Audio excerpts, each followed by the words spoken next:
अचानक गुरांडी गोष्ठी स्वास्थ्य केन्द्र परिदर्शन कले पारलाखेमुंडी विधायक रूपेश पाणिग्राही।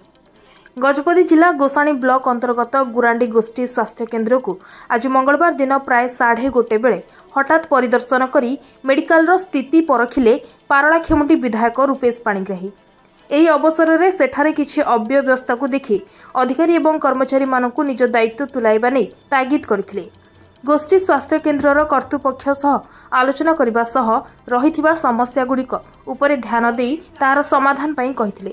ଗୋଷ୍ଠୀ ଉନ୍ନୟନ ଅଧିକାରୀ ଗୌରୀ ଚନ୍ଦ୍ର ପଟ୍ଟନାୟକ, ବ୍ଲକ ଅଧ୍ୟକ୍ଷ ଭି ବୀରରାଜୁ ପ୍ରମୁଖ ଉପସ୍ଥିତ ରହିଥିଲେ।